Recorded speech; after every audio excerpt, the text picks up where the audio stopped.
رات کو سونے سے پہلے کچھ ایسے اعمال ہیں جو کہ رسول پاک صلی اللہ علیہ وآلہ وسلم نے ہمیں کرنے کا کہا ہے، اور اس میں بہت اجر و ثواب ہے، اور انسان پوری رات بے فکر ہو کر سوتا ہے، اللہ کی پناہ میں رہتا ہے۔ وہ کیا ہیں؟ سب سے پہلے یہ ہے کہ حضرت تمیم رضی اللہ تعالیٰ عنہ کہتے ہیں کہ رسول پاک صلی اللہ علیہ وسلم نے فرمایا، جس نے رات کو تلاوت قرآن پاک کی 100 آیات پڑھ لیں، سمجھ لیں کہ اس نے پوری رات عبادت کر لی، اس کی پوری رات عبادت کا ثواب لکھا جائے گا۔ رسول پاک صلی اللہ علیہ وسلم کے کچھ اعمال ایسے بھی ہیں جو وہ ہمیشہ کر کے سوتے تھے۔ سیدنا جابر سے روایت ہے کہ رسول پاک صلی اللہ علیہ وسلم اس وقت تک نہ سوتے تھے جب تک وہ سورہ سجدہ اور سورہ ملک کی تلاوت نہ کر لیتے۔ جو کوئی انسان آیت الکرسی رات کو پڑھے گا وہ صبح تک جنات اور شیاطین کی شر سے محفوظ رہے گا، اور اللہ کی طرف سے ایک فرشتہ اس کی حفاظت کے لیے معمور کر دیا جائے گا جو پوری رات اس کی حفاظت کرے گا۔ سورۃ کافرون کے بارے میں رسول پاک صلی اللہ علیہ وسلم نے فرمایا کہ کل یا ایھا الکافرون پڑھو اور اسی پر بات چیت ختم کر کے سو جاؤ، بے شک اس میں شرک سے بری ہونے کا اظہار ہے۔ اس کے علاوہ رسول پاک صلی اللہ علیہ وسلم نے فرمایا کہ اعوذ باللہ من الشیطان الرجیم 3 بار، صبح و شام 3 بار یہ کہہ لو تو یہ ہر چیز سے تمہاری کفایت کرے گا اور شر شیطان سے بھی محفوظ رکھے گا۔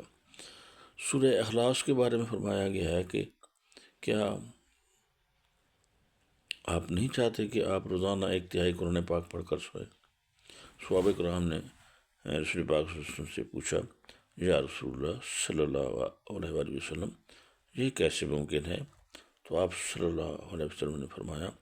کہ آپ رات سونے سے پہلے 1 دفعہ اگر سورہ اخلاص پڑھیں گے تو یہ 1/3 کے قرآن کے برابر ہے، اور اگر آپ 3 دفعہ سورہ اخلاص پڑھیں گے تو یہ پورے قرآن کا ثواب آپ کے اعمال نامہ میں لکھ دیا جائے گا۔ سیدنا ابو مسعود نبی کریم صلی اللہ علیہ وسلم سے روایت کرتے ہیں کہ سورہ بقرہ کی آخری 2 آیات جو کوئی ان کو رات کو پڑھ لے وہ اس کے لیے کافی ہے،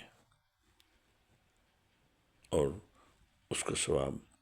بھی پوری رات کے ثواب کے برابر ہے۔ اس کے علاوہ تسبیحات فاطمہ ہیں۔ سیدنا علی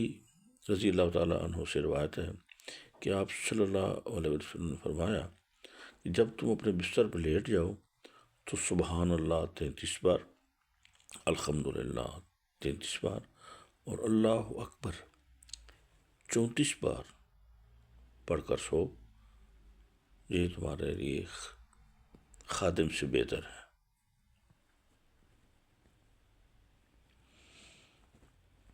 اس کے علاوہ سونے کے کچھ آداب بھی بتائے گئے ہیں کہ ہمیشہ دایاں ہاتھ رخسار کے نیچے رکھ کر داہنی کروٹ سونا چاہیے۔ سیدنا ربیع بن کعب رضی اللہ تعالیٰ عنہ بیان فرماتے ہیں کہ میں دن کے وقت نبی کریم صلی اللہ علیہ وسلم کی خدمت کیا کرتا تھا، اور جب رات ہو جاتی تو میں آپ صلی اللہ علیہ وسلم کے دروازے پر جا کر رات گزارتا، آپ صلی اللہ علیہ وآلہ وسلم کو ذکر کرتے ہوئے سنتا، آپ صلی اللہ علیہ وآلہ وسلم سبحان اللہ سبحان اللہ سبحان اللہ پڑھتے رہتے تھے، یہاں تک کہ میں اکتا جاتا یا مجھ پر نیند کا غلبہ ہو جاتا اور میں سو جاتا۔ تو یہ کچھ اعمال ہیں، ان کو کر لینا چاہیے، کیا پتہ ہماری